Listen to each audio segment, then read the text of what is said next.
Hello and welcome to Nick V Uncensored. Today I have a special guest with me, David Centner, who is the creator and inventor of patented devices of highway tolls.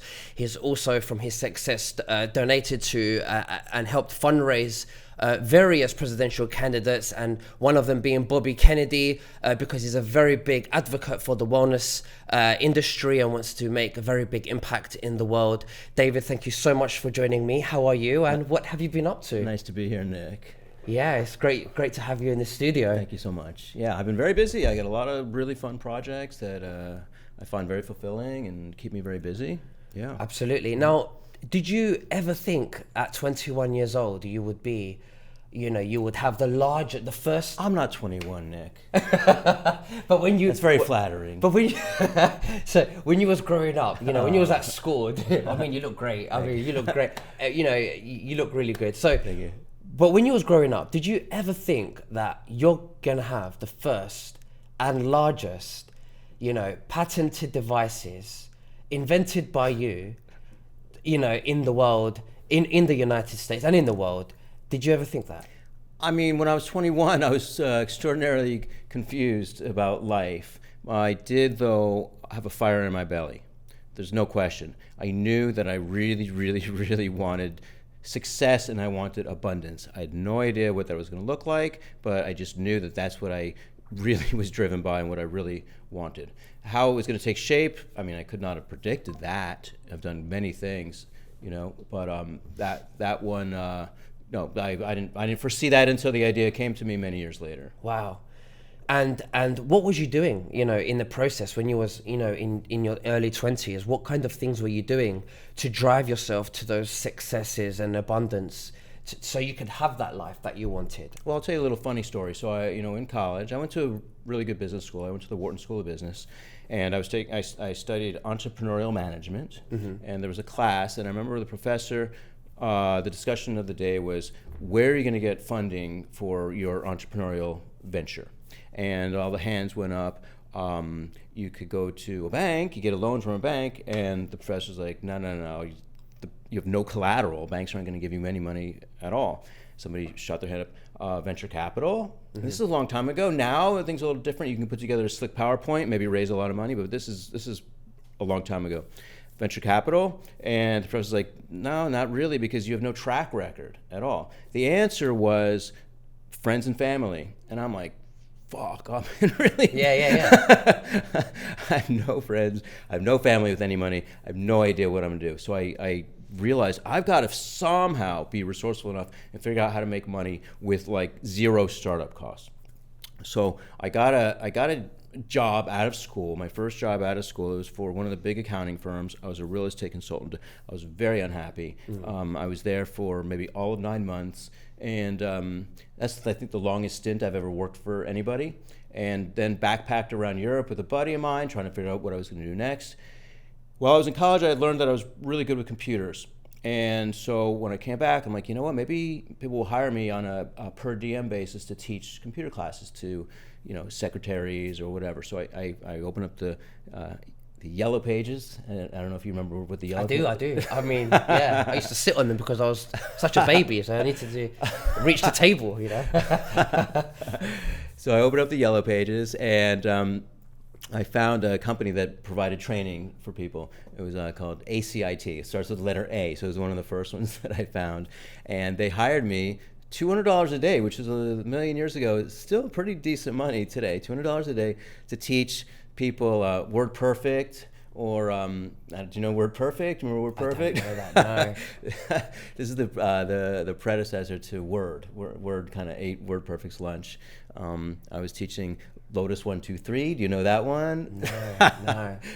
For your older audience members, they maybe I might be too young for that. Quattro Pro, which if you don't know Lotus 1-2-3, you don't know Quattro Pro. Yeah. So I started to teach these classes. Zero startup costs required. I think maybe I got business cards, and I got really busy teaching computer classes. I was Then I learned while I was teaching these computer classes that these computer programs have an underlying programming language to create automated programs called macros, which are still very popular today. And I dug in and started teaching myself how to program. I became a self-taught programmer, and then I started being hired out not just to teach computer classes, but to be assigned to big corporations to help them write some automated procedures so they can do analysis across all of their various business divisions and so on. And I became really very high in demand. This was in New York City. Became like the macro king of New York, and I was in my early 20s. So I started to do really well financially in my early 20s. So that's sort of how I got started in my early 20s. Just being super resourceful. Right. So little did you know in your 20s, it led you a path where you was becoming, knowledgeable and, really well experienced in coding for softwares. Is that correct? Yeah, that's correct. And it became very handy later. Okay. Yeah.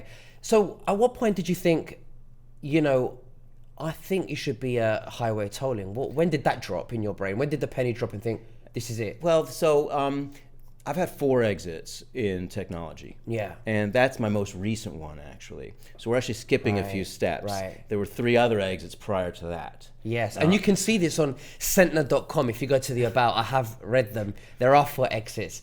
Go on. Do you want me to jump forward to that? Because that happened in my mid-30s. I can see that idea. No, let's go back to the other 4. Let's just start from the beginning. Okay. Yeah. Because I think it's a good story. Yeah. So I was 24 or 26, and I was introduced to these guys that were doing some really interesting things on floppy disks. Do you remember what I do. Yeah, I do. The square ones. Yeah, the 3.5 inch ones. And they were putting people's online information, brochures. They're basically putting brochures on these floppy disks. This is for a nanosecond. They were sort of popular. Instead of meeting somebody, here's my business card, you would hand them a floppy disk, and they'd go back to their office, they'd install it, and they'd click, screen to screen, and see all the information about you. And I was like mesmerized. That is the future. That's the future of information. The graphical point-and-click environment is the future. This is before the web. This is pre-web. And I was like, this is the future. So I joined up with these guys. They were really very, very good artistically, and I was pretty good business-wise, and started pounding the phones and tried to sell some of these things. And right around the summer of 96, I saw an article it was 1996, so this is, 30 years ago. I mean, I was 6 years old, so yeah, about 28 years ago. This might have been 94. I mean, either 94 or 96. We're talking a long time ago. So I saw an article in the New York Times about these guys from MIT that had done the world's first secure transaction on this thing called the World Wide Web.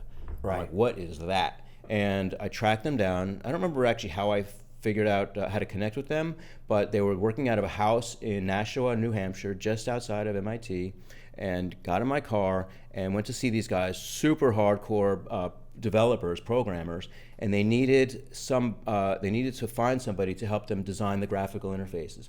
So we literally, and they started working with us, and we literally were one of the world's first web developers in the world. I can count on one hand maybe companies that were building websites at the time. I mean, super early, and I'm skipping a couple steps. So how many websites would have existed at that point? It was, you could count them. You could count them. You can count them. Yeah. And so I did like everybody else did. I stayed up all night long, like, oh my God, this is like, wow, what is this thing? I remember that clearly. You could just give, back then it was like, you could type this website on any computer in the world and you could find exactly what you had created. And back then it was unheard of. Unheard of. It was like a step beyond a floppy disk, because you had to meet someone physically to hand them over the floppy disk. But now it was just type in this address and you could find it. That's right. And most of the content was not on the web.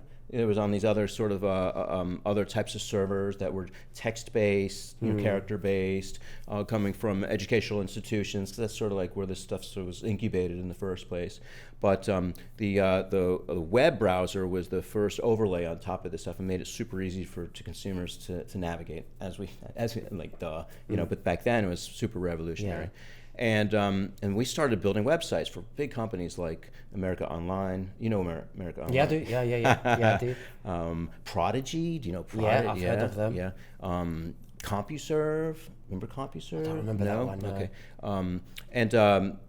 Our big success was IBM. I've heard of them, of Yeah, course. of course. Yeah. So IBM had a supercomputer called Deep Blue, which played chess, and Gary Kasparov, a chess master, played Deep Blue in an online live thing, which basically crashed the internet. We built that, we hosted it. Anyway, we grew really quickly. We were very prominent. We got a lot of attention, and I was 26 or 28 at the time. Anyway, took that company public. So I took that company public when I was 30 years old. Wow. So that was my first big success, relatively speaking. It's all relative. And while I was there, I had incubated another company, which we had sold, which was in the ad sales space. We were one of the world's first builders of those annoying graphical banners that you see everywhere. We were one of the world's first in that space. So as well. before we go into the second one, when you say you know that was your first success when you was 30, you sold the company, correct? We took it public. You took it public, yeah. Yeah. And what does that mean to you? What when you saw the success, what did you invest in after? Did you go straight into another company, or did you think, right, I need to invest in properties back then? Because this was way before everyone saw the property boom go up so expensive. If you had bought a property in the 80s, you're really wealthy today, relatively speaking to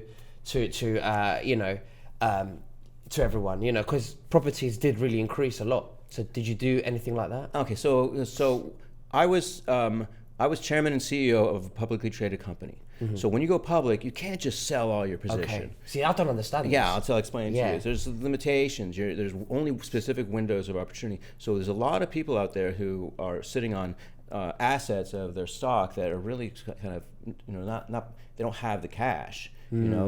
So we were kind of in a similar situation. So I had 3 partners. Okay. So there were 4 of us. And I think our market cap at the max was maybe like $100 million. And we were able to liquidate some of our position at the time of going public. So I was able to put some money in my bank account, but not enormous amounts. Not to go, hey, let's go buy skyscrapers. Nothing like that. So did your company allow you to use the company as leverage to now invest in another company? I could have done that, and I looked into that, but that's super risky. Yeah. Because if the stock price goes down, they do a margin call, and then you got to come up with the cash, or it's super scary, and I decided I didn't want to do that. Do you still have shares involvement in that company? So I can tell you an interesting story about that. Yeah, please. Which is related to the other company that we incubated. So we started another company on the side, which had to do with the ad sales of all those banner ads. And that company was growing very quickly, and we sold that company to another company privately. It wasn't DoubleClick. As we sit here, you might have heard of DoubleClick, a big player in that space before they went public. 24/7 Media, and we sold it to them before they went public for their stock. Okay, so then we sit back. We had nothing to do with that company any longer. I had left my company. It was called K2 Design. I had left it. I was off. So 6 months had elapsed, that which is the window of lockup. So I'm not an insider any longer. And 24/7 Media then went public, and people who were watching that, their stock started to zoom. People who were watching that company saw that this other company, K2, had a large position of that company. So in the treasury of K2 was all the stock of this other company. So people who were really paying attention noticed that, and then the stock of K2 started to zoom. And because I wasn't an insider any longer, I just became a seller.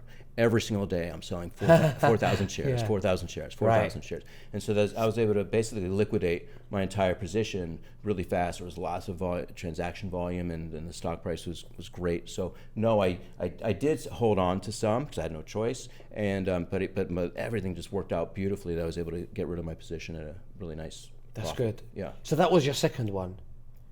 That was my first and my second one. First and your second, right? How about your third one? So the third one was a business-to-business software that was delivered over the cloud, which sounds like not a big deal, but back in the day, now they would call it a SaaS, software as a service. Back then it was called an application service provider. It was very sophisticated software for buyers of anything in the industrial space. It was called Material Net. So we developed a very unique kind of auction format it was called a reverse auction. Do you know what a reverse auction is? I do. Yeah, it's basically if you're unhappy with the outcome of the auction. I did read about it, what you did actually. I'm guessing that it's you buy something from the auction and you're unhappy, something went wrong and you want to reverse it? No, not that All right, at all. so go on. Okay, so like eBay is called a straight auction. Right. You want to sell something and the buyer community aggregates and bids the price up. The highest price wins. A reverse auction is where you want to buy something. Instead of you want to sell something, you want to buy something, and the seller community aggregates and bids the price down. Right. And there's all kinds of rules that you can create when you set up your auction event. And so we were there were a handful of companies that were at the time that were doing this kind of reverse auction software technology delivered over the cloud. That's so cool. I love that. Yeah. So it's a great way for companies to source the things that they need to build the things that they That's really smart. I love that. That's really, really good. Yeah. So can you do that on eBay? You can do that on eBay. A reverse auction? Yeah. Can you? Can you buy something on eBay where the price goes down? I don't think so. I think it's only straight auctions on eBay. No, but when you're looking for something. But yeah, reverse auction, you can't do that. No. I don't believe it. I don't believe so. I see. So the problem with that one, that one was not a home run. I call that a single. You know baseball, right? And yeah, I do. Just about. I do. What do you call it in cricket? We have cricket. Everything's different in Europe, but no, yeah. So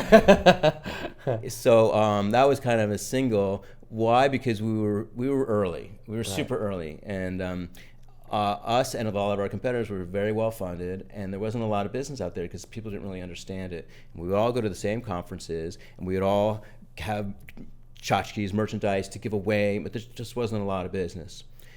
And the writing on the wall for me was when one of the airlines, in all of their cleverness, I can name who it is, it doesn't matter, Southwest Airlines decided they wanted to do a reverse auction to determine who the reverse auction vendor is going to be.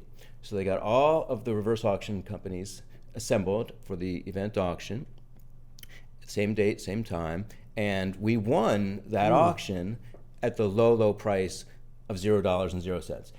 It actually went to nothing. And the logic, I was so against this in my company. Right. The logic was that, no, this is a great opportunity for us. We're going to have an into the airline industry. It's going to be awesome. So it's more the reputation that you guys went in for. That was I didn't go in for that. Yeah. You disagree sometimes with your partners. So we won with nothing. And I'm like, this is going to be a bloodbath if this continues. And we were at odds a little bit, the partners, and ultimately decided to sell that. Got out by the skin of my teeth, and that was the third. So, do you look back and do you still hold your guns and say, I'm glad, I still believe to this day we shouldn't have done that? Well, what I wanted to do, it's going to sound a little harsh. I wanted to lay off everybody. Okay. We had a few $1 million in the bank. We had a few customers that were very happy with our service, and I wanted to basically take a pause. If we've laid off everybody and just the partners had run the business, we could have. That's runway forever, basically, until with some cash in the bank, until we figure it out. We could have been Alibaba. We were a few years before Alibaba, and I'd like to think that we probably would have figured it out because it was very similar business model to the way Alibaba works today. So that's what I wanted to do, but you can't win them all. You got other people involved, and you kind of have to, with the VCs involved, and a lot of decision makers in that one. So how long after did the tolling, your patents for the devices for the highway tolling come? That was like a year later. A year later. Yeah. And did it just come like that, or was it, was you working on something before that said, and then you sort of improvised to get there, or? Well, the actual patented devices came later. Okay. After I started the company to address an issue that I had. So I didn't start the company. So let me describe to the audience what it is, even because many of them have maybe even used the service. If you ever rent a car in the States and elsewhere, and you could pay for your tolls electronically, either through a device in the windshield, where you flip a lever or slide a drawer or whatever, or they take a picture of the license plates. That's my innovation. I started that whole thing. Made it a lot easier for drivers to drive around in a rental vehicle and pay for their tolls. It eliminated violations like in one fell swoop from the entire industry. It eliminated a lot of paper and chasing customers for their unpaid tolls. Every single toll all of a sudden got paid for to the toll authorities. So it was a huge success in every which way that you looked at it. So I conceived the general idea of creating some software, some middleware basically, that resides in between the tolling authorities, every single one of them throughout the country, and the rental agency and all of their customers and their entire fleet and the credit card information for each customer and the check-in and check-out for each customer. And then as every single toll starts to happen, I can match every toll with who had that car at that precise time, wait until you check in the vehicle, add up all your tolls, figure out your service fees, and then charge the credit card that you used when you rented the car. That was the idea. And nobody had ever done anything like that before. And so I wrote the code for that. I started that in my attic. I used my money to develop that. And I did everything. I was in the lots putting my devices on. Actually, the devices came later. The reason why I had to come up with the device allows the driver to turn on and off the transponder and the windshield.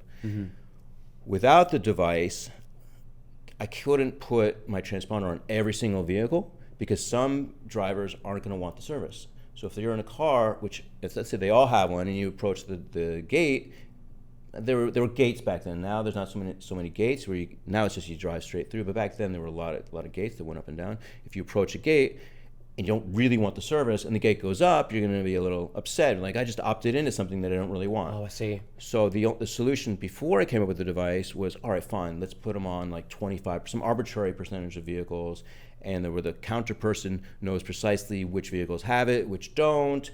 When you go to the counter, you can request one, or they offer it to you if you want it. And I got really far down the path with a very, very large rental agency. And at the last second, they said, "No, we're gonna pass. It's just too burdensome on our counter people, on our technology systems, on our inventory control. We're gonna wait for somebody else to do it." Yeah. So that was like year 3 in that business, and which necessitated me to come up with some solution. Like, if I could just figure out a way to to turn on and off that transponder somehow, and I just spent a lot of mental energy trying to come up with something. And ultimately, I devised a box that had metallic shielding in it, that when you flip a lever, it exposes the transponder so it can read, and when it's closed, it's actually shielded and cannot be read. Right. And that's the device that I patented. And those are the devices that we were able to then install in every single vehicle, because now the driver has the ability to turn it on and off. They don't even have to decide at the counter. They can decide when they're on the road. And that just sort of, crystallized everything. And then, wow. So you gave it a little bit more option on the actual device, where you can manually adjust to your preference and when. Yeah, exactly. I see. One of the devices, I had so many wacky ideas. One of them was, like, if you turn it, rotate it, it would be filled with ball bearings on the bottom, and then when you turn it, the ball bearings would reposition, or the transponder would reposition, and the ball bearings would beautifully cover the transponder. Right? Sounds like it might make sense. Right? But it weighed like 50 pounds. There's just no way this thing is gonna be able to stay attached to the windshield on a hot Texas day. What was the worst business idea that you ever had? The worst business idea I ever had. Oh my God.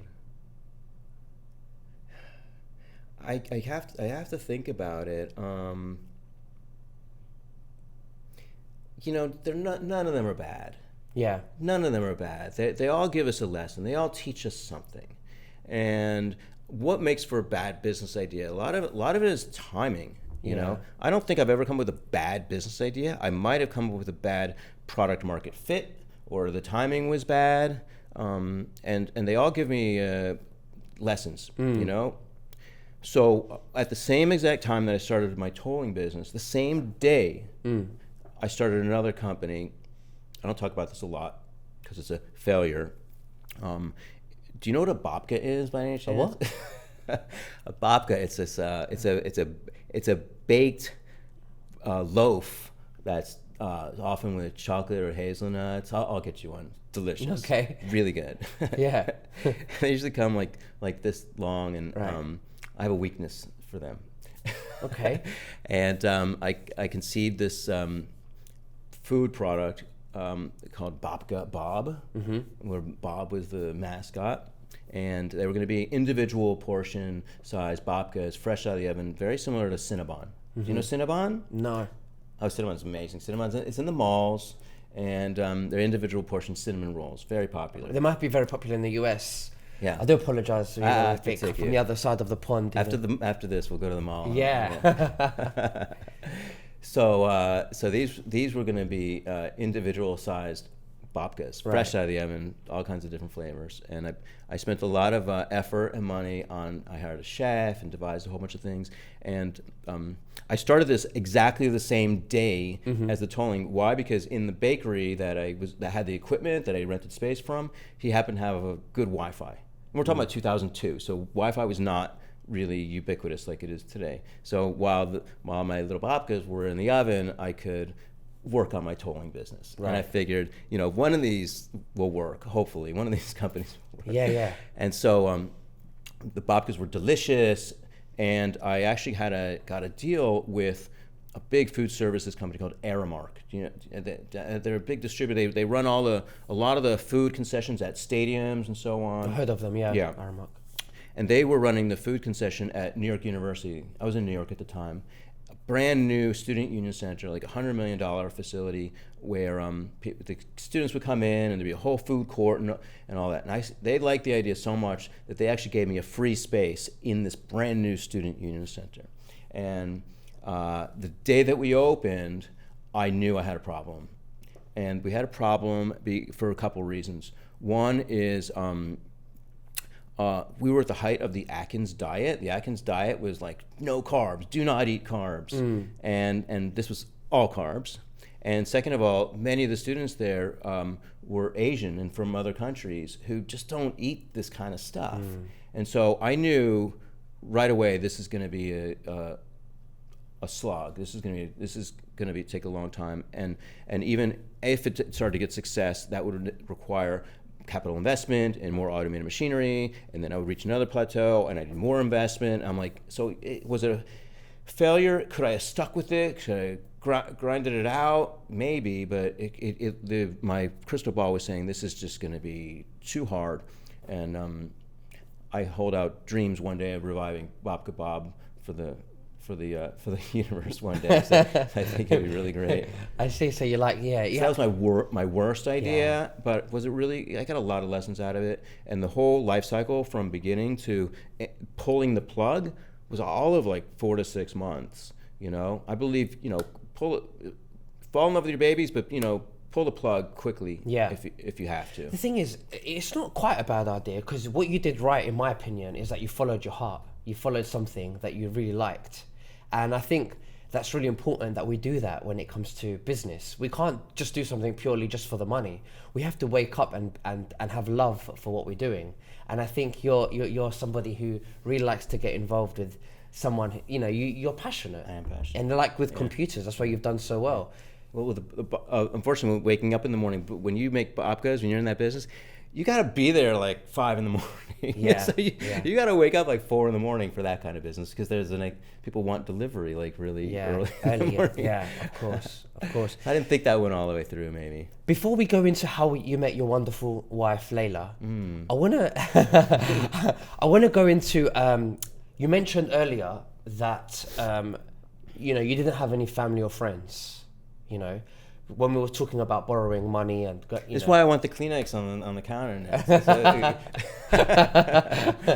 So what was that like? Your upbringing, growing up. Why do you say you had no family? What was that like? I had a really traumatic childhood. I'll just give you the bullet points. Yeah. Poverty, physical abuse, verbal abuse, bullying, suicidal behavior, terminal illness. You had suicidal behavior In your family. Okay. In my family. Yeah. Right. Yeah. And how did that make you feel?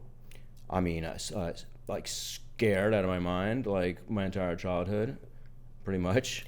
How many siblings do you have? One sibling. Is that a brother or sister? It's a sister. Sister. Yeah. Where is she today? She's actually in South Florida as well. Yeah. Are you two quite close? Not at all. Okay. And sadly, you've lost your parents, quite a while back. Yeah, so the terminal illness took my father when I was 15. So a very bright man, but very consumed with his illness. He had non-smoking emphysema. He was an optometrist, and he had to stop working when he was 5. So from the time I was 5 to 15, he was just in and out of hospitals, like constantly, in longer and longer durations in the hospital. And that's a really brutal illness. Yeah. And so he passed when I was 15. And people are like, "Oh, you're the man of the family now." I'm like, "What? What are you talking about? I don't know what that even means, to the man of the family." I mean, to lose your dad, or for something tragic like that to happen, especially when you're around your teenage years, like 15, because they say that's when traumas kind of, can be created, when things like that happen in your teenage years. How do you feel that affected you, losing your dad at 15 years old? I mean, I didn't really learn how to be a man from him because he was completely unavailable, for starters. So that which impacted my social life, my relationships, my confidence, my self-esteem. I was pretty much all alone. My mom obviously was consumed with that as well. My mom was simply just trying to keep the family afloat. She had 3 jobs at the same time. It was a wacky, crazy household, not filled with a whole lot of love. And I think what I did, like everything that serves a purpose, I started working at a very early age. I had your typical newspaper route when I was 10. Okay. Which I loved. I took it really seriously. It was for the Miami News, which is no longer around. And the Miami News, unfortunately, I got laid off when I was 12, when they decided to go to drivers. So I didn't get fired. I got all the bicycle riders got laid off. I took it really seriously. When I was 12, my house was right around the corner from International House of Pancakes, IHOP, or Pancake House. You familiar with this one? Yeah. That's where it began.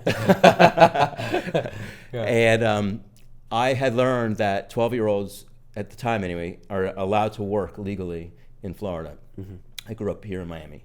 And I walked over there and I offered my services, and like, "You can't work here, you're too young." And I said, "Yes, I can." And they said, "Well, if you can prove it, then you can get a job here." So then I went to the school, I got the proof, and I came back and I worked there every single weekend for years. I started off as a dishwasher, and then I became a busboy, and then I became a short order cook. By the time I was 16, I was literally had 4 jobs at the same time, and I loved working because it got me out of the house. It put money in my pocket, but more importantly, maybe got me out of the house. And I learned that people valued what I did, and it would give me more responsibility. And so there's a dotted line back to the mayhem in my household, to how I became the way I am today. I wish I could tell you that this fire in my belly was because I really want to improve humanity and change Earth and all this nice stuff. But really, a lot of my passion, a lot of my ambition comes from a kind of a negative place, where just get the hell out of my house, and money is a solution to poverty, and just grind it out and do whatever it takes and run through walls and put your head down. And I did, and I accomplished that. I found out much later that that's not really the best way to go, and I had to learn some things about myself and get spiritual and make adjustments. But that's how I did it. You put all your anger and frustration into trying to figure life out, which is the most sensible thing really to do, rather than turning to drugs or alcohol or gambling. but you put it in the right channels, because ultimately, you know, becoming wealthy gives you freedom. It gives you options, you know, and that's what you was looking for, really. You know, you was looking for freedom, you know, to do what makes you happy. And I think you know, you seem like you've accomplished that, you know, definitely you've accomplished that. I'm a pretty happy guy now. Yeah, but even when I sold my company about 6 years ago, and that was a big deal, this tolling business. Yeah. And and then I was approached by so many people about more business deals. You know, just like a lot of men approach me because that's how men tend to connect. Hey, let's do something together. Yeah. And just nothing was resonating with me. It's like, oh, I just don't want to. Something doesn't feel right. I don't want to keep doing this. And so then it started a more spiritual journey. My wife and I, we didn't even talk about Layla yet. Yeah. Joe, before we get into your wife and I with the spiritual journey, because that's very interesting, let's talk about where in all of this that we've just discussed now with your businesses and everything, at what point did you meet Layla? How did you even meet her? So Layla and I met online. We met on Match.com. Right. I had been dating for like a year, and I prefer these apps because I'm just relatively shy, and going to a bar and talking to somebody stranger was very uncomfortable for me. But Okay. so Yeah. I prefer that approach. And I was having quite a bit of success. It was a great year, Nick. Yeah. It was a great year. And then she reached out to me. She found my profile. She was living in California. She saw my profile. She really liked that I wrote that I really love babies and old people. And she wanted to get to know me better. And I saw her profile. I was just completely blown away. And I wrote to her, I started communication within the app. How's this going to work? You're in California, and I'm here in New York at the time. And she implied very strongly that she would move for all the right reasons, for love. And I'm like, okay, that's cool. So I flew out to California, Southern California. This was in Dana Point, in I don't know, Southern California, near Laguna Beach. And It's where her mother lives now, isn't it? yeah, I they think? live right, Yeah. right near there. Yeah. And she was going to meet me at the hotel. So I was standing in the valet area waiting, and her car pulls up, and her eyes locked through the windshield, and it was like over, Nick. It was like literally 5 minutes later, we're inside, full on making out. I mean, this doesn't happen, you know. And that evening, I told her, we're going to be together a long time, aren't we? And she said, yeah. So we basically knew on our very first date. Our second date, we told each other that we love each other. We feel like we've known each other from a previous life because it was just that kind of reunion. I see, okay. Yeah. So that's how we met. We long distance dated for like 6 months, and then 6 months later, she moved to New York to live with me. Wow, that's amazing. So I didn't know that about you. That when you guys met, it was a spiritual connection. That there was just something there. That was that you felt familiar with her energy, and you felt at home. I lost control Yeah. of my body and my speech. Right. Well, that's the way it should be. That's the way it should be when we meet someone. We shouldn't really be with anyone until we feel those things. We should have that standard up there, right? Yeah, but only the lucky can get that, Yeah. I think. Yeah. I feel so blessed, so grateful that our paths crossed. And we're together 13 and a half years, just going stronger than ever. And we've been through a lot in the past 13 years. What was her contribution like when it came to, you know, your success as well? Because I heard that she was quite involved into, you know, the patented devices with tolling highway. Yeah, so when I met her, she was doing her own thing. She had a accounting firm that she was running virtually. And I'm like, you do your thing, I'll do my thing. And I really resisted having her get involved in my company. Why? I just didn't think it was a great idea. You wanted to keep Just love, be my girlfriend. yeah. Yeah. So I resisted, and she was like, I can add value. I can help. Let me help. And I resisted. We fell in love, got engaged, and then one day we got a check sent to our house for a reimbursement for somebody, maybe the cleaning lady or something, and it was printed cockeyed and handwritten and she's a CPA by training, and all her alarms went off. She's like, something's wrong here. On the invoice. It was a check. A check. And she's like, and she started asking some questions like, where do you keep your checks? Who keeps your signature stamp? What's the procedures? And I'm like, I don't know. And she's like, let me take a closer look at all of your financial controls and procedures. And she did it remotely. She didn't go into the office. And was you comfortable with this at this point of your relationship? it was remote, you know. No, with you. What? Okay, remote. Okay. Yeah, she didn't go in. Okay. Yeah, and I'd let her do her thing. And then a few days later, she produces like this huge document of, you know, procedures and graphs and all this. Like, wow, that's pretty cool, and really buttoned us up for that kind of stuff. Yeah. And then she started. Let me take a look at the, you know, your controller and what are they doing and all these other financial controls. I'm like, sure, have at it. And just step by step, she started to, she crushed it and everything. And ultimately, she had discovered that there were a lot of discrepancies between with our credit card merchant services. That's when you take credit cards from people. Literally, like 98% of our business at the time was taking credit cards because we were getting the credit card from the rental agency. And she saw that we looked like we were paying way more than we should. And so she got her hands around that and helped us change providers there and save the company millions of dollars per year. And now that goes straight to the bottom line. And I'm like, okay, now bow down. Clearly, you know what you're doing. No, not quite, but yeah. Yeah. And then she became the chief financial officer of the company. And she just rolled her sleeves up and dug in and, without exaggeration, increased the bottom line of the company by 40 times, a 40x increase in profit to the company. So just by tweaking that. That was just one thing. One thing, yeah. Yeah. So what was then I let her loose, like go nuts. Find all kinds of inefficiencies. Yeah. That's really good. That's very good. Have at it. Yeah. So you found your soulmate.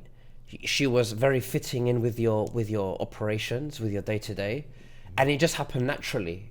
So naturally. That's good. And the things that I tend to be good at, now we've actually gotten pretty good in the things that we weren't so good at then. But at the time, the things that I was pretty good at, she maybe was not as great, and the things that she was really great at, I wasn't so good at. And so, what a perfect partnership in business. That's what you really want in a partnership. You don't want two knuckleheads, hey, let's go start a business. And you ideally you want people who complement each other and can fill in each other's gaps. So we automatically got that as well.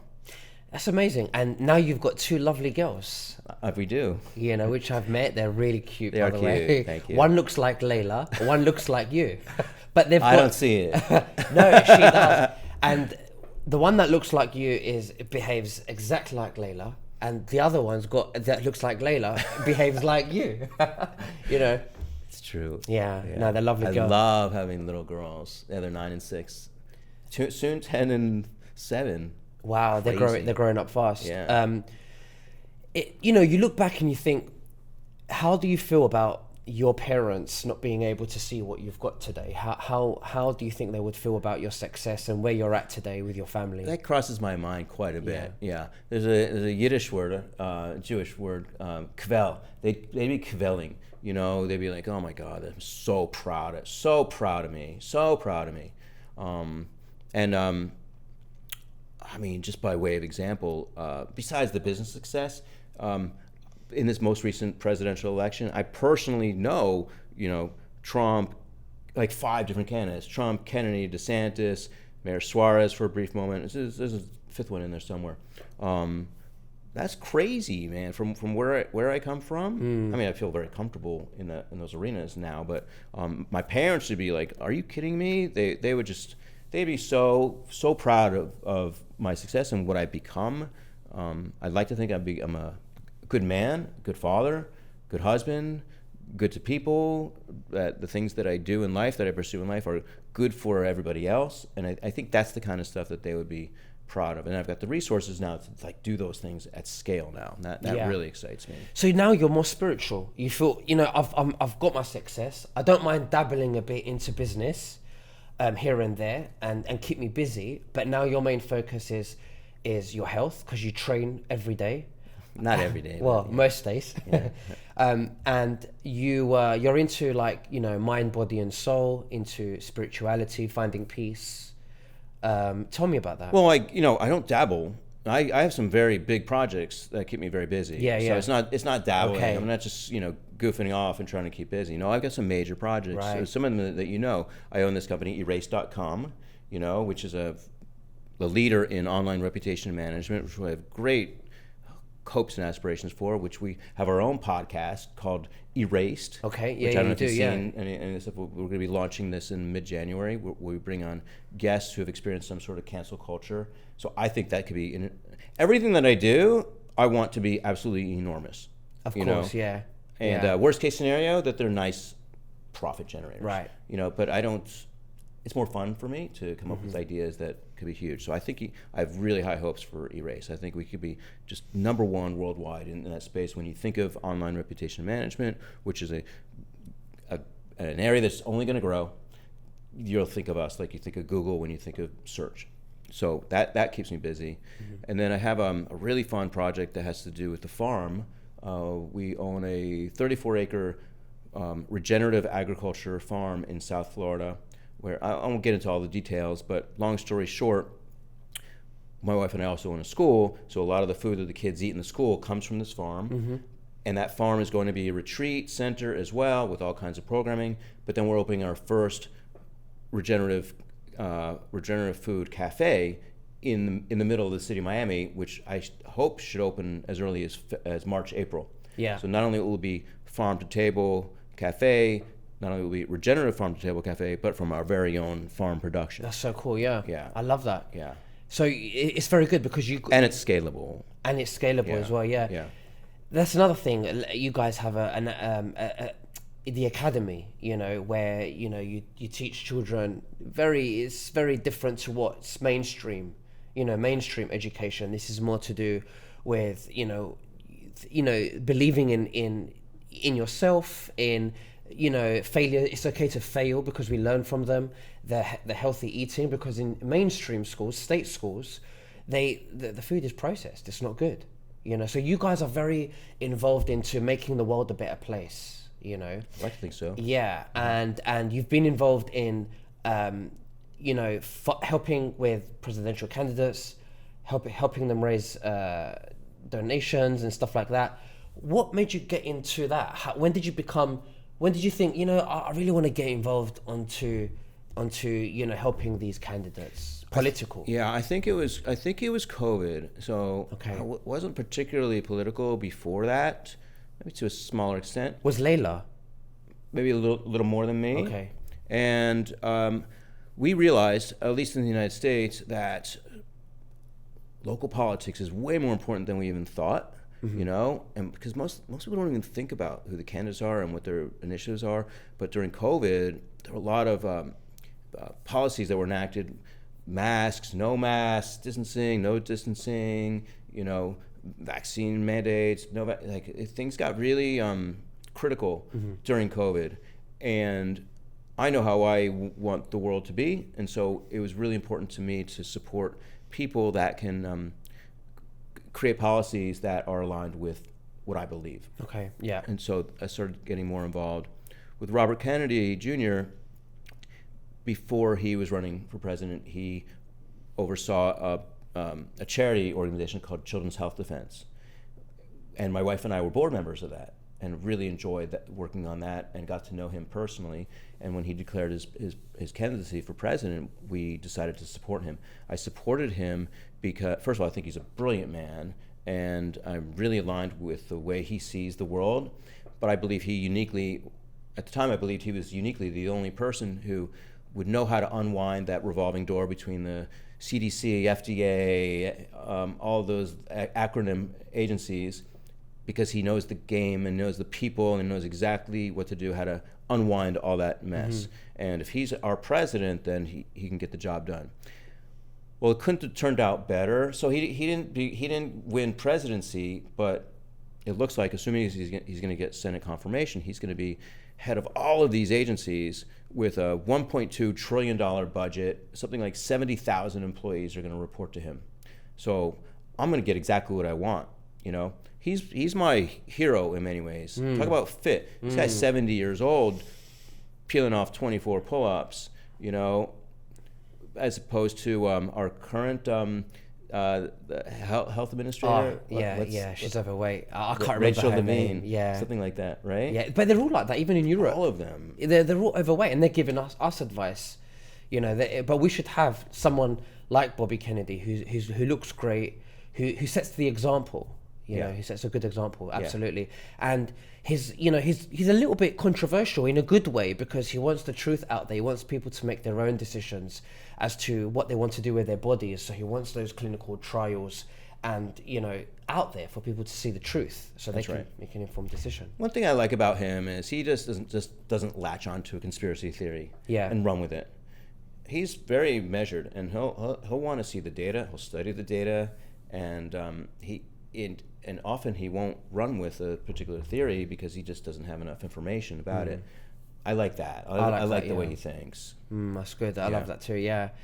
So interesting. So you've had him in a few of your properties actually for fundraising. You know, with his team, they came here. You done a few things for him. Yeah, we supported him extensively. He's actually visited the school on a couple occasions and spoken to the students and the teachers and the parents, and I consider him a friend. He's a beautiful man.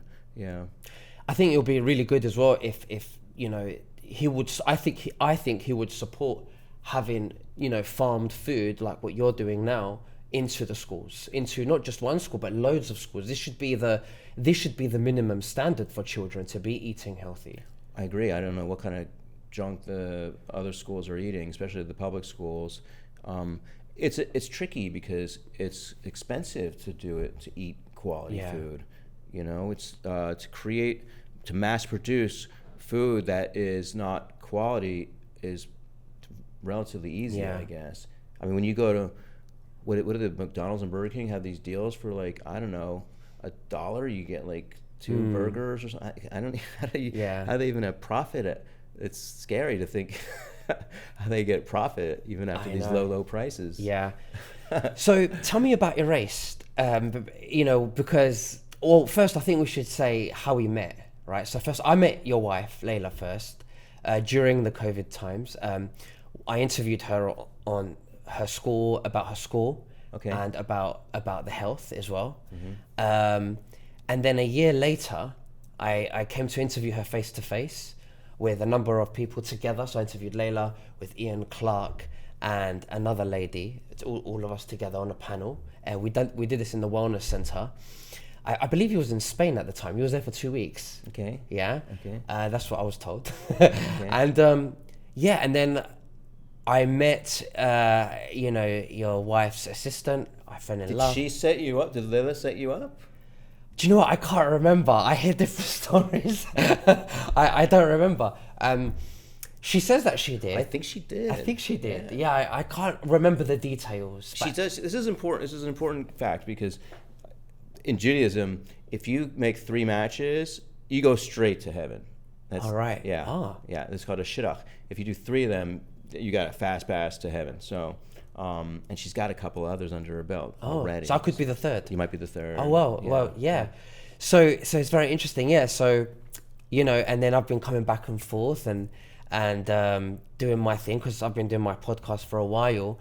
And I want to let the viewers know that if it wasn't for Layla and David, I wouldn't have rebranded Technically Uncensored, because of you guys. You've helped me get to this level, support me, and I'm like you. I have big hopes.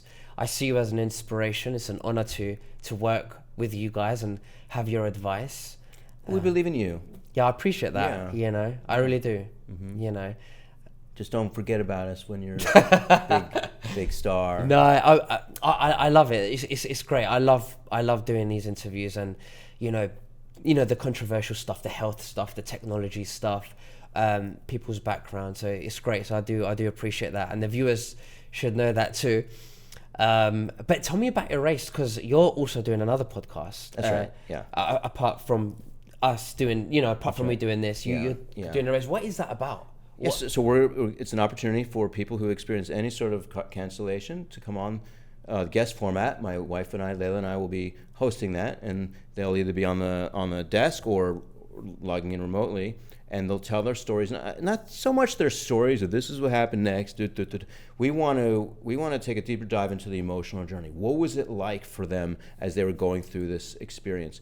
And it could be somebody who was improperly incarcerated, or some Hollywood star who was brought down by a scandal, or an athlete who took steroids or something like that. You know, there's just so many of these stories now, and they'll talk about their emotional journey. You know, how bad did it get? What friends and family stuck by you or didn't stick by you? How did you get your head back on straight?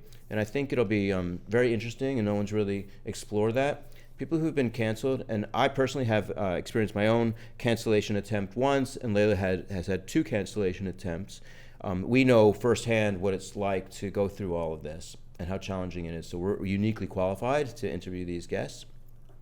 And I also know that when you're canceled, you feel very alone, and you feel like you don't have a mouthpiece. So Erased is an opportunity for somebody to actually get their voice heard. Wow.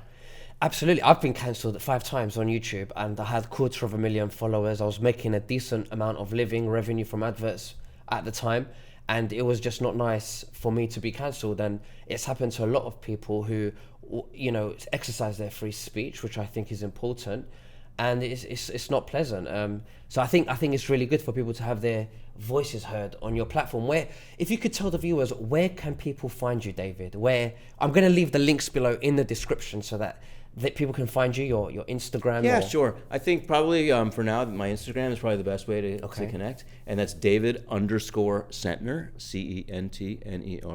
That's where you can find me. Yeah. Great. Well, I'm going to leave the link below in the description. David, it's been an absolute honor to have you on my show in the studio. Was fun. Thank you so much. Best of luck to you. Absolutely. Is there anything else that you'd like to say to the viewers before we finish? Follow this guy. He's going to be the next Pierce Morgan right here. Oh, thank you, David. I appreciate that. All right. All right. You take care. Thank you. Okay, Bye-bye. Bye-bye.